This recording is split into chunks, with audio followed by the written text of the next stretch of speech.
Hello everyone and welcome back to my channel. I just want to thank all my old subscribers and welcome my new subscribers. So if you haven't subscribed, please subscribe and hit that notification bell to be notified when I upload videos. So the Great Depression of the 1930s, if you lived through it, you know how hard it was.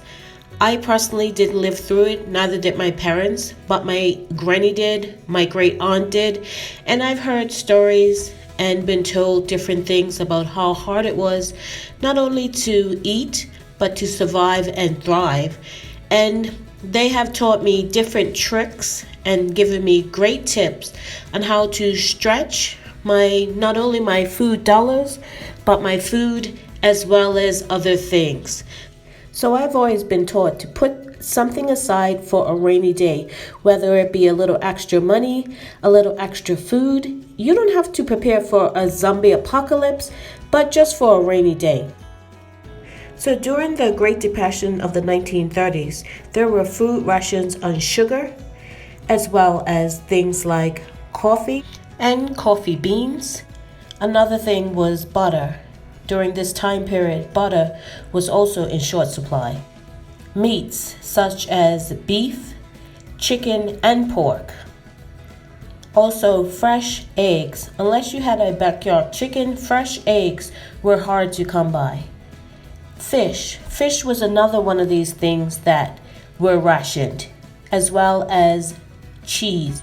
So in 2020 and 2021, they're not calling it rations, they're calling it limits. So if you have the ability to can your food products, whether it be meat, in this case this is chicken, this is beans, and this is actually grape jelly.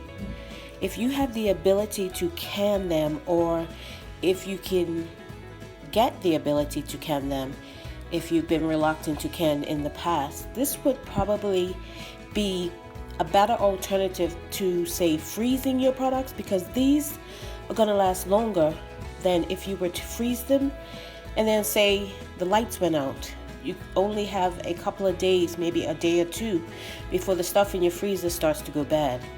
And then you have to either cook it or discard it. And even if you were to cook it, how are you then going to store it?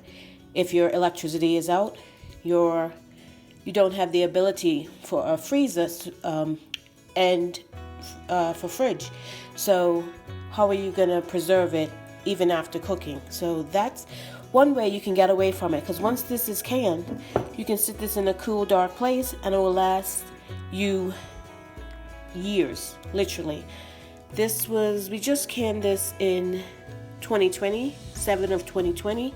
And I mean, I've eaten canned meat probably about 3 or 4 years old, and only because it got pushed to the back. So I know it will last at least that long, and I'm sure it will last a lot longer. These were done in 2019, and I just opened up a can of beans and they are fine. Jelly, again in 2019, I just opened up a can not long ago, and they are perfectly fine for years and years and years. So this is one way that you can preserve your food for years and not have to worry about the lights going out, a winter storm, and how are you going to cook it. These are already cooked, ready to eat out of the jar, just like that. So as you can see in my area, there are still limits on things, or how many things you can buy at one time. And if you are lucky enough to find things, as you can see, these shelves are still quite empty in my area. This is the paper products. Paper in my area is still pretty hard to find. So if you can put some things aside, set it back for a rainy day, whatever you want to call it, prepping, setting it aside, putting extras away, whatever you want to call it, whatever you want to name it, whatever you want to label it, for your family and your family's sake, so you don't have to be out during the worst of the worst times, whether it be a snowstorm, a hailstorm, a hurricane, a tornado, whatever it may be that you may be facing in the coming days, coming weeks, coming months, coming years, that you can kind of hedge yourself against having to pay higher prices, which I have seen in the grocery stores of late. Higher prices can be something that can really test the best of budgets. If you can just put a little bit away every week, every 2 weeks, whenever you can, you will be better off for it. So no matter whether they're calling them rations or limits, they are still one and the same essentially.